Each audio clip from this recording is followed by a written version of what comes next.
Hello दोस्तों, स्वागत है आपका अपना YouTube channel supreme target board में। दोस्तों आज हम लोग बात करेंगे सब्जेक्ट, वर्ब और ऑब्जेक्ट के बारे में। यानी हम सीखेंगे कि सब्जेक्ट क्या होता है, वर्ब क्या होता है और ऑब्जेक्ट क्या होता है।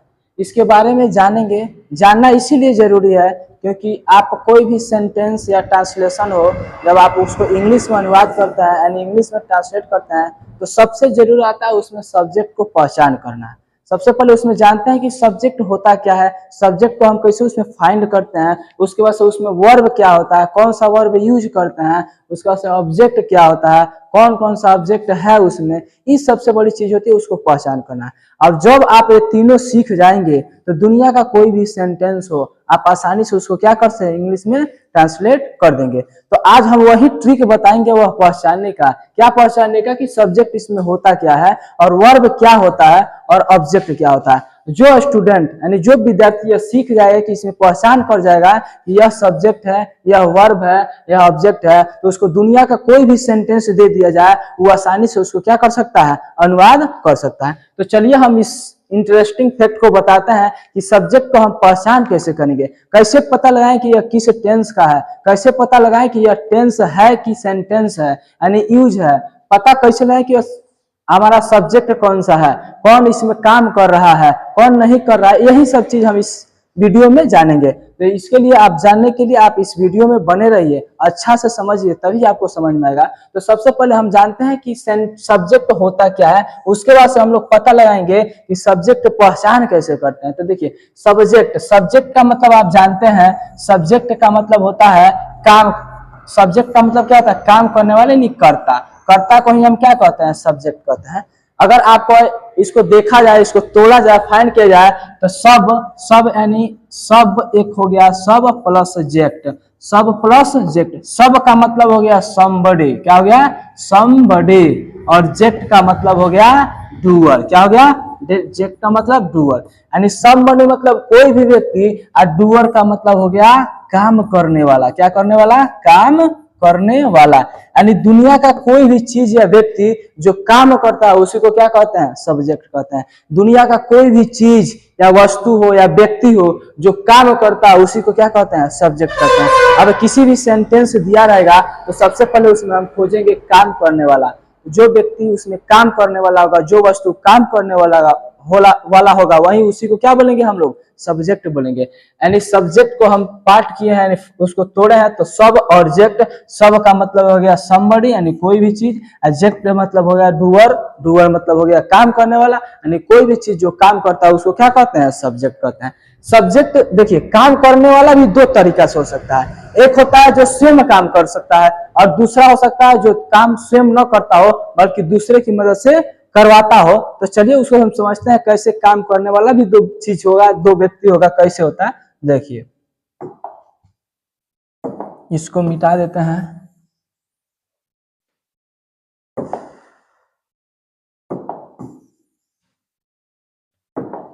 देखिए सब्जेक्ट जो है, सब्जेक्ट का मतलब हो गया दुनिया का हर एक चीज जो क्या करता हो, काम करता है, उसी को क्या कहते हैं, सब्जेक्ट कहते हैं। अब काम करने वाला दो तरीका से होता है। एक होता है डूअर, क्या होता है, डूअर, जिसको हम लोग डूअर सब्जेक्ट बोलते हैं। क्या बोलते हैं, डूअर सब्जेक्ट। दूसरा होता है non doer subject, non doer subject. अब डूअर सब्जेक्ट क्या होता है, नॉन डूअर सब्जेक्ट क्या होता है, इसको हम लोग समझते हैं। डूअर सब्जेक्ट का मतलब हो गया कि वह सब्जेक्ट जो स्वयं काम करता हो, वह सब्जेक्ट जो स्वयं काम करता हो बल्कि किसी दूसरे का हेल्प न लेता हो, उसको हम क्या कहते हैं, डूअर सब्जेक्ट। और दूसरा आपका पॉइंट है non doer subject. Non doer subject का मतलब हो गया जो सब्जेक्ट स्वयं काम न करता हो बल्कि दूसरे की मदद से काम होता है, उसे क्या कहते हैं, non doer subject. Doer subject मतलब एक और समझिए लिविंग सब्जेक्ट भी होता है, इसको हम लोग लिविंग सब्जेक्ट मानते हैं, लिविंग सब्जेक्ट। और नॉन डूअर को हम लोग मानते हैं non living subject, non living subject. इसको ऐसे भी हम कह सकते हैं। लिविंग का मतलब हो गया वही सजीव, जो हम लोग सजीव की बात करते हैं, लिविंग सब्जेक्ट हो गया। और इसको नॉन लिविंग मतलब इसमें इसके अंतर्गत आएगा निर्जीव वस्तुएं या निर्जीव जो भी चीज हो, निर्जीव इसके अंतर्गत आएंगे। तो लिविंग इसको भी कह सकते हैं डूअर सब्जेक्ट को, और नॉन डूअर सब्जेक्ट को नॉन लिविंग भी कह सकते हैं। अब डूअर सब्जेक्ट की पहचान कैसे करेंगे, तो देखिए एक सेंटेंस हमने लिखा, राम हिंदी में ही लिख रहे हैं, राम आम खाता है, राम आम खाता है। देखिए इसमें राम आम खाता है, इसमें सब्जेक्ट आपको क्या दिख रहा है, राम। तो इसमें हमको ये दिक्कत है पहचान करना है कि ये राम तो सब्जेक्ट हो गया, क्योंकि राम इसमें क्या है, काम करने वाला है। तो काम करने वाले ही व्यक्ति को हम क्या कहते हैं, सब्जेक्ट कहते हैं। तो राम आम खाता है, राम आम खा रहा है, तो राम सब्जेक्ट हो गया। अब बात यह है कि सब्जेक्ट कौन सा है, डूअर सब्जेक्ट है कि नॉन डूअर सब्जेक्ट है, इसको हम फाइंड करते हैं। तो देखिए राम आम खाता है, राम स्वयं से आम खाता है, दूसरे का हेल्प नहीं लेता है, इसमें दूसरा कोई व्यक्ति नहीं है, तो राम स्वयं काम कर रहा है, इसीलिए इस राम को हम बोलेंगे डूअर सब्जेक्ट। क्या बोलेंगे, डूअर सब्जेक्ट, क्योंकि राम स्वयं आम खा रहा है, तो राम क्या हो जाएगा, डूअर सब्जेक्ट। और दूसरा आपका है नॉन डूअर सब्जेक्ट, इसको भी हम लिख रहे हैं। जैसे यहाँ पे हमने लिखिए पुल बनता है, पुल बनता है। इसमें आप देखिए पुल बनता है, पुल का काम हो रहा है, तो इसमें सब्जेक्ट क्या होगा, पुल होगा। लेकिन यहाँ पे ध्यान दीजिए, पुल बनता है, पुल अपने आप से कभी बन पाएगा, नहीं बन पाएगा, क्योंकि पुल को बनाने वाला व्यक्ति दूसरा कोई होता है। पुल स्वयं नहीं अपने आप निर्माण हो जाता है, पुल बनाने के लिए दूसरे व्यक्ति से सहयोग लेना पड़ता है। तो पुल यहाँ पे स्वयं काम नहीं कर रहा, बल्कि इसमें दूसरा व्यक्ति उसको क्या कर रहा है, बना रहा है। तो इसमें पुल जो सब्जेक्ट होगा उसको हम लोग बोलेंगे नॉन डूअर सब्जेक्ट। कौन सा सब्जेक्ट, नॉन डूअर सब्जेक्ट। तो आप सेंटेंस देखिए, इसमें पुल स्वयं नहीं बन रहा है, बल्कि दूसरा कोई बना रहा है, इसलिए इसको हम बोलेंगे नॉन डूअर सब्जेक्ट। सब्जेक्ट तो ये भी है, लेकिन इसमें नॉन डूअर सब्जेक्ट है, और सब्जेक्ट इसमें भी है, इसमें है डूअर सब्जेक्ट। तो नॉन डूअर सब्जेक्ट और डूअर सब्जेक्ट हम पढ़े क्यों, इसमें हमको फायदा क्या है इसको पहचान करने से। तो चलिए हम फायदा बताते हैं कि नॉन डूअर सब्जेक्ट से फायदा क्या हुआ, हम जाने तो उसे क्या फायदा हमको मिला नॉन डूअर सब्जेक्ट से। पहले इसको हम मिटाते हैं इतना। देखिए सब्जेक्ट बता है एक डूअर सब्जेक्ट, क्या बता है, डूअर सब्जेक्ट, और दूसरा क्या बता है, नॉन डूअर सब्जेक्ट। इसको हम लोग पढ़ें तो फायदा क्या है इसको जानने से, ये आपका सबसे जरूरी है।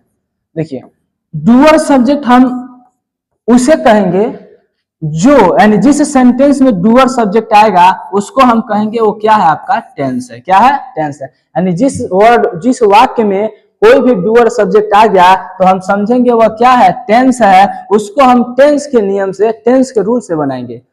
बाय द वे, अगर किसी सेंटेंस में आपका नॉन डूअर सब्जेक्ट आ गया, क्या आ गया, नॉन डूअर सब्जेक्ट, तो उसको हम टेंस न कह के उसको हम लोग कहते हैं वाइस। क्या कहते हैं, वाइस। वाइस मतलब हो गया वाच्य, जो हम बाद में बताएंगे। मतलब वाच्य क्या होता है उसका भी अलग रूल होता है, वह टेंस के नियम से नहीं बनता है। टेंस अलग चीज हो गया, वाच्य वाइस अलग चीज हो गया।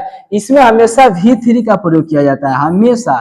कोई भी वाइस हो, किसी भी टेंस का वाइस हो, उसको जब हम अनुवाद करेंगे तो हमेशा वर्ब का थर्ड रूप लिखता है, लेकिन टेंस में ऐसा नहीं होता है। तो अगर कोई सेंटेंस दिया हो उसमें अगर डूअर सब्जेक्ट आ जाए, कौन सा सब्जेक्ट, डूअर सब्जेक्ट, तो उसको हम हमेशा टेंस के नियम से बनाएंगे। अगर उस सेंटेंस में नॉन डूअर सब्जेक्ट आ जाए तो उसको हम किससे बनाएंगे, वाइस के नियम से। जैसे अभी सेंटेंस लिखे थे पुल बनता है, पुल बनता है, तो इसमें आप देखिए पुल स्वयं नहीं बन रहा है, बल्कि दूसरा कोई बनाता है। तो पुल आपका डूअर सब्जेक्ट हुआ, डूअर सब्जेक्ट कर रहा है, नॉन डूअर सब्जेक्ट हुआ। और जब नॉन डूअर सब्जेक्ट हुआ तो आप इसको टेंस के नियम से बनाएंगे। किस नियम से बनाएंगे, टेंस के नियम से बनाएंगे, तो ये हो जाएगा आपका गलत। इसको हमेशा हम किस नियम से बनाएंगे, वॉइस के नियम से। यानी इसमें जो आपका वर्ब होगा वो हमेशा V3 वर्ब होगा। तो पुल का क्या हो जाएगा, द ब्रिज। क्या होगा, ब्रिज। उसके बाद इज, और बनना का होता है बिल्ड। क्या होता है, बिल्ड। और बिल्ड का थर्ड फॉर्म क्या हो जाता है, बिल्ट। बिल्ट हो जाता है, यानी पुल बनता है। ये आपका वॉइस के नियम से बना, तब जाके 100% आपका क्या होगा, सही होगा। यदि आप उसको टेंस के नियम से बना देंगे तो आपका सेंटेंस क्या हो जाएगा, गलत हो जाएगा। यानी हम बताने की ये कोशिश किए हैं कि यदि कोई आपको सेंटेंस देता है, कहता है इसको अनुवाद कीजिए, तो सबसे पहले आप उसमें क्या देखेंगे, सब्जेक्ट देखेंगे। और सब्जेक्ट पहचान करने के बाद से आप फाइंड करेंगे कि इसमें डूअर सब्जेक्ट है कि नॉन डूअर सब्जेक्ट है। यदि आप फाइंड कर पाते हैं कि हाँ इसमें डूअर सब्जेक्ट है, आप टेंस के नियम से बना लीजिए, कोई प्रॉब्लम नहीं, कोई दिक्कत नहीं, वह सेंटेंस सही होगा। यदि आप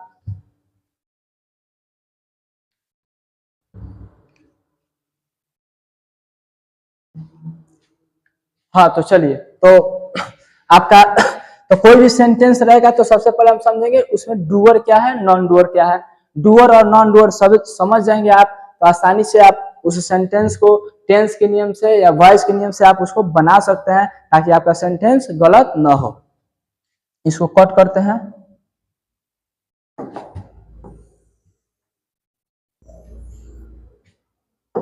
चलिए एक सेंटेंस और लिख रहा है, यहाँ पे लिख दे, मान लीजिए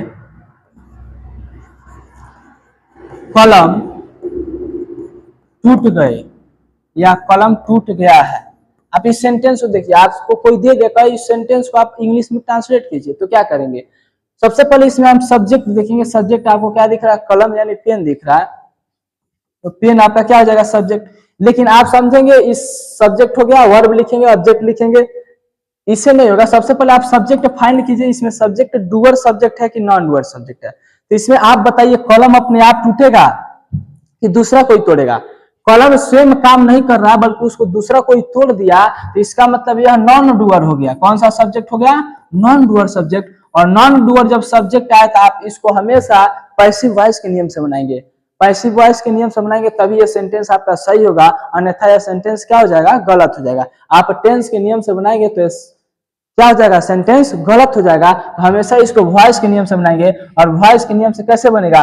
कलम का कलम हो गया यानी पेन हो गया, और इज और टूटना का क्या होगा? ब्रोक। ब्रोक का थर्ड फॉर्म लगा देंगे, ब्रोकन। या आपका सेंटेंस सही हो जाएगा।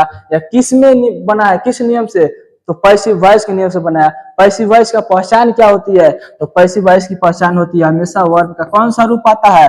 थर्ड फॉर्म आता है। तो इसमें ब्रोकन क्या है आपका? पैसिव वॉइस यानी V3 है, यही हमारा पैसिव वॉइस है। इसको पैसिव वॉइस के नियम से बनाया है। जैसे एक और सेंटेंस हमने लिखा, सब्जियां बिकती है। सब्जियां बिकती है, तो ये बताइए, सब्जियां बिकती है तो सब्जियां अपने आप बिकती है कि उसको कोई बेचने वाला होता है? उसको कोई बेचने वाला होता है? ऐसा थोड़ी ना है कि सब्जी अपने आप उछल के आके आपके झोरा में चला जाए, ऐसा कुछ नहीं होता। सब्जियां को बेचने वाला दूसरा व्यक्ति होता है। और जहां पे दूसरा व्यक्ति काम किया, यानी सब्जेक्ट तो सेम काम नहीं किया बल्कि दूसरा कोई काम किया, तो उसमें जो सब्जेक्ट होगा वो नॉन डूअर सब्जेक्ट होगा। और जब नॉन डूअर सब्जेक्ट होगा तो उसको हम हमेशा वॉइस के नियम से बनाएंगे, तभी आपका सेंटेंस सही होगा, अन्यथा सेंटेंस क्या हो जाएगा? गलत हो जाएगा। तो ये था आपका पूरा डिटेल सब्जेक्ट की जानकारी। और बाकी हम वर्ब के बारे में और ऑब्जेक्ट के बारे में हम लोग अगले वीडियो में सीखेंगे। देखिए वर्ब सबसे, इसमें सेंटेंस, कोई भी सेंटेंस जब हम पढ़ेंगे तो सबसे अधिक मुख्य भूमिका किसकी होती है? रोल होता है वर्ब का। यदि आप वर्ब सीख जाते हैं तो समझिए दुनिया का कोई भी सेंटेंस हो, आप तुरंत पहचान कर लेंगे यह किस